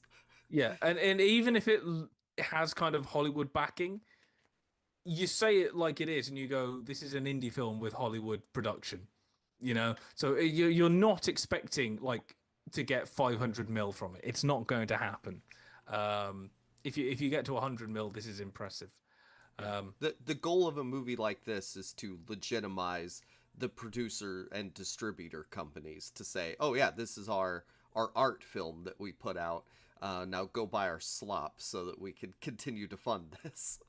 I was going to say, yeah, and again, this is one of the films that people are like, oh, why do they still make blockbusters? It's because they make about 500 million in profit, and where do you think the money for all your indies is coming from? That's where it's coming from. So it's got to work both ways. Whenever I see people say like, because Babylon didn't make money, like, Damien Chazelle is not going to be able to make a movie again. No, he's not in director jail. He's an auteur. He has made money in the past. there will be someone funding him as long as he is making movies. I tell you what, he wouldn't be making a movie again if he was female. Just saying. Yeah, that's true. It's just how this works. Aronofsky made Mother and is still making movies. So Rennie Harlan made the Strangers movies and is probably still being hired for stuff. Michael Bay is still making movies. Yeah, so it's like if you're male, you're allowed about 10 times as many failures before you're allowed to make something. But yeah, so this gets nommed for 6 Oscars at the very least: Best Picture, Best Director, Best Actor, Best Supporting Actress for Leslie Manville, Best Costume, which it wins, Mark Bridges, and Best Original Score. Gets pretty much the same thing for BAFTAs, Chicago Film Critics, the lot. Pretty much, if it was shown anywhere, it got nommed for something. Interestingly enough, I'm just seeing London Film Critics gave Leslie Manville Best Supporting Actress, but it doesn't actually get to the anything else. It's in multiple kind of top film of the year polls. So Mark Stern from Daily Beast puts it number 1. Film Spotting number 1. Ben Kenigsberg from Roger Ebert puts it in number 1. There's the 2 or 3 or 4 going all the way down. If you're in one of the big papers, you're probably putting it in your top 10 somewhere. And that's because it is a very good film. It's nice and quiet and subdued. It doesn't have the big action, and especially going from this to, again, like if you compare it to like One Battle After Another, which I know is 2 films later rather than the next one. Complete polar opposites, and it's nice to see a filmmaker go, you know what? Let me do something completely different in tone and style and everything like that. You can still tell it's got some PTA quirks in it. Yeah. well, But it's still kind of, I have to direct this differently. It's and it has to have a different feel. Complete polar opposites, but watching them on the same day back to back, they are shot very similarly. And there's a lot of the same like fundamentals to it. That even if it is like more of an action movie, and this is more of a food and breakfast and I think it's the same like dress kind of movie. puzzle box. It's like the same like puzzle box of like a character piece, but without like the flashy bells and whistles. It's like literally it's the performances and the stillness and everything. Everything like the general mood of the thing. Kind of keeping it together. I think. Yeah. I mean, it's simply to Spielberg did something similar when he did The Terminal. I can't remember what he'd just come off. But he was like, I'm so happy to do a film that's really kind of quite light and happy, because the movie I did before was really depressing. I can't remember what it was. Was it Munich? Munich? Possibly. It was probably. When did he do Terminal? I think Munich and Terminal were back to back, a bit like he did with Schindler's List and Jurassic Park. No, he did. He did Catch Me If You Can before, Minority Report, and obviously just before that he'd done AI as well. Obviously in Kubrick's Shadows, he did all these things. It was just like, oh, so nice to have like a light comedy film, just as a palate cleanser. And I think this is, although we have kind of the auteurs, shall we say, or the kind of ones that stick to their of wheelhouses. It's good to see people, again, somebody like Ridley Scott, for example, or again a Kubrick, that switch it up from time to time. Because my thing with Wes Anderson, in that kind of, I've seen a couple of his films, and they just feel exactly the same. They're shot in exactly the same fashion, and I'm just like, I want to see him do something else. And I know this is his style, but it bores me after all. I want to see him try something interesting. The idea of Wes Anderson shooting something at a 45-degree angle, he must have nightmares about it. It's just like, no, put it straight. I need it dead on. Otherwise it's not going to work. It's like, it's kind of what I want to see. And at least even Hitchcock, he did some musical films back in the day. He got into thrillers, but occasionally he'd do a comedy, and that's what I like to see Rex doing. And PTA, through this kind of exploration, for me, it's interesting to see him dabbling with different things. After this, he goes and does Licorice Pizza, which is a kind of young adult comedy. Yeah, it's like coming of age. Yeah. Coming of age meets kind of The Candidate. Yeah. There's some political stuff thrown in the And a background. Tarantino movie where Bradley Cooper shows up and is taking furniture. Bradley Cooper shows up from a completely different movie for 20 minutes. Yeah, it's just it's the 70s vibes, coming of age. Completely different, and then obviously doing one battle after another, which me and you have seen, Jacob, Sam, you're going to get round to, which I know, Jacob, you quite enjoyed. Oh, I love it to a certain extent, without giving too much away for the review on the Substack. If you haven't seen it yet, go find it. Without giving too much away, you were a little bit of a fan. It certainly wasn't in sort of the 4 or 5s out of 10s, was it? Really? No. It's Paul Thomas Anderson, which There Will Be Blood, like top 10 best movie all time for me. It's that sensibility with an action movie. So like, I don't know how you do better for me. I think I would describe it as it's probably the most Hollywood blockbuster he's ever gone. And I described it as a Hollywood blockbuster version of How to Blow Up a Pipeline. Yeah. But there's a scene where Sean Penn is just walking through a hallway that's shot like that Boogie Nights Scorsese scene, and then there's another one where he's walking down a hallway, but then it's complete, focus just on his face, and then there's all of the strong strings coming in that are really tense and weird, and seeing it back to back with Phantom Thread. Yeah, no, they're very similar movies in the way that they're made and shot and all of that. And I mean, I'd seen trailers for it for a while, but then going into it, the one thing I'd seen people point out was something that car chase scene. And I mean, Sam, you can say which one. Yeah, but I think we know which one it is, the one at the end. And the way it's shot, here's the thing. If anybody else would have tried that, everybody else would have gone, what the hell are you doing? This is the most awful car chase scene in history, because it breaks every single rule of tension ever created. It's amazing. I mean, he's already solved on a car chase. I mean, when his version of it in his previous movie, in Phantom Thread, the scene where a delivery truck is just rolling freely down a hill. That's in Licorice Pizza. Yeah, Licorice Pizza. Did I say that? Yes. Phantom Thread. This is his version of Fast and the Furious. It's how do you take There Will Be Blood and make it Fast and the Furious? That's one battle after another. It's made 53 million according to Box Office Mojo on a like $125 million budget. So 125 at least. I think the estimate possibly a bit more than that. Licorice Pizza did not make money. It was post-COVID. It was Licorice Pizza. Like it did not, I think, even make its budget back. Like, which is a shame, because I mean, even with half an hour to go for me, which I'll probably catch tonight or tomorrow, if it was released now. If it was released now that Haim are a bit more of a bigger act, their fans might boost the numbers a little bit. She's in one battle after another too. Yeah.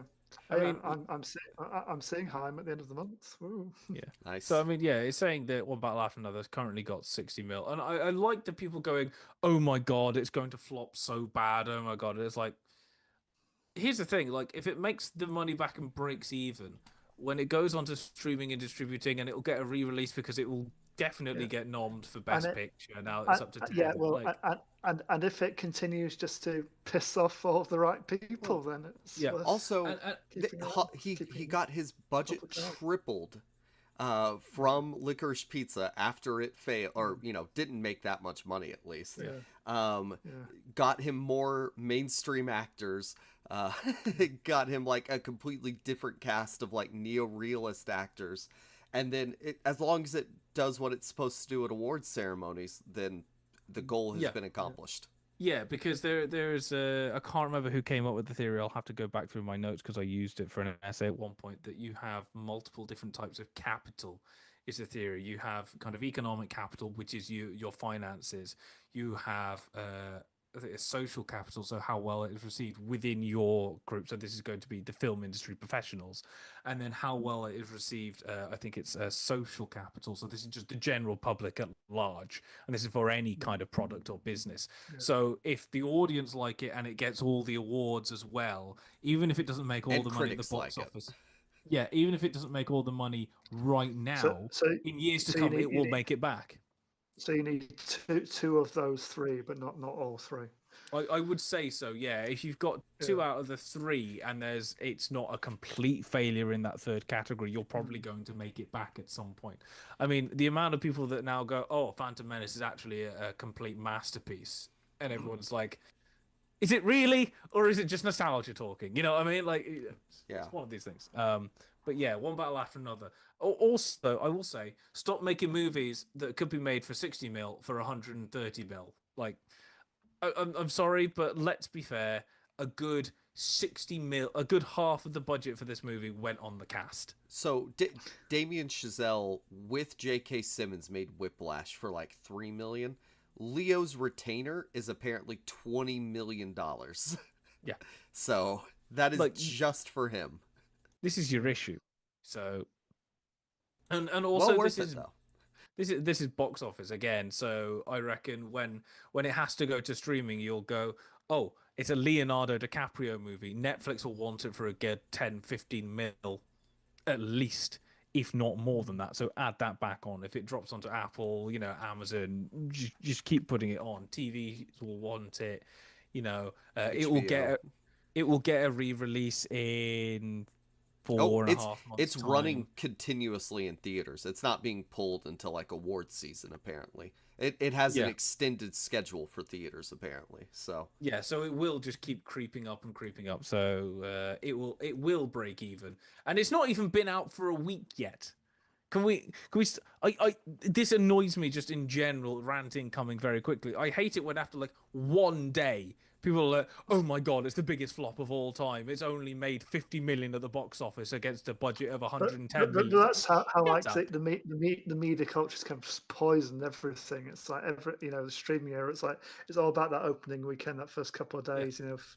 If it's not the biggest thing on your streaming service, or it's not the biggest movie that's ever been, then it's deemed a failure. Yeah. Well, and like nothing's given a chance. Just film social media. It's like if a film hasn't made like 700 million in 2 days, it's a massive failure. It's like, no, shut up.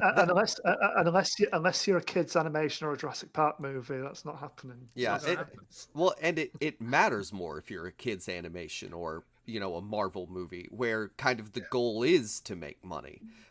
If you're flopping, in comparison to your goal, then like Kira just talked about with the different scopes of business. Like, this is not we're making money off of this, but if we happen to make 200 million, then awesome. Like, I mean, it probably doesn't also help at the moment that currently, according to Box Office Mojo, there are 4 horror movies that are made over 250 mil this year.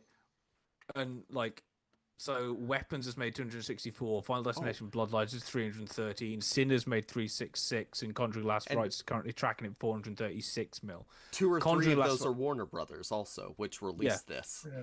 And Conjuring Last Rites will have the biggest budget, and it will probably be something like 30-40 mil. So everyone's going, oh, these movies can do it.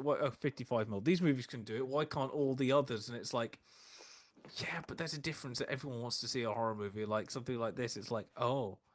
And also, I'll give it this. The title of One Battle After Another doesn't do it any favors. I still think it's a terrible title up until... It was getting all the plaudits. I kept forgetting what it was called. It's that new Paul Thomas Anderson film with Leonardo DiCaprio. I like it. I feel like it fits it works. It's not good for advertising. Yeah. Well, the movie itself is not good for advertising because the trailers are just Leo running around vaguely doing stuff. That's all you need, really, isn't it? Surely. Yeah. And all right. Before we stray into more specifics about the movie before I've seen it, let's wrap this boy up. Yeah. So Paul Thomas Anderson makes a lot of good movies, and if we're looking at auteurs that have primarily worked in the 21st century, I mean, he's top tier for me, Yeah. if not number one. And you know me, I don't like to kind of praise like kind of directors and all these kind of the sort of the hipster kind of auteurs. I think Anderson is what you know what I mean. He's not Tarantino, and Spielberg still do. He's like he's the one that kind of the film bros like as an auteur, but at the same time, I can't fault him. I mean, I've only seen sort of 75% of his filmography, but still, like, I may not 100% connect, but I can't fault the movies either. Like, it's annoying. Yep. Beautiful. So that's it for this episode. Go watch Paul Thomas Anderson movies. Until then, guys, where can people find you? You can find me at SSP Thinks Film and at the Second Cut Pod Substack. Last week I posted a double bill of mini reviews of Rocky Horror Picture Show and Shock Treatment to celebrate Rocky Horror's 50th anniversary. 50 years in cinemas, that's still continuous circulation, still going strong. Yeah, 50 years or a week if you do a time warp. Yeah, it's true. Yeah. Back in the day, I've just remembered I did for the film magazine, I reviewed Licorice Pizza a few years ago. So that review will still be up there. So if you want to check that out, go over to the film magazine, still up until 2030. We'll put a link in for our One Battle After Another review if that's the case, and link it back in. As for me, hopefully you don't find me anywhere. If you do, I'm Judgmental in the various places. Got a review, unfortunately, of Strangers Chapter 2 up. I watched it, so you don't have to. I will probably get some stuff upcoming. I don't know what's coming out on Friday. There's going to be something that I'll probably get around to as well. And you can find me at Jacob Film Guy. I reviewed One Battle After Another. And yeah, go read that. I also, on the film magazine, wrote where to start with Paul Thomas Anderson. I put There'll Be Blood on my 10 best films list. And I feel like I did something else Paul Thomas Anderson, but I don't remember. Maybe the Master Retrospective review. So go check that out. Those are at the film magazine. And yeah, I guess that's it. Thank you for listening, and goodbye. It is. Bye.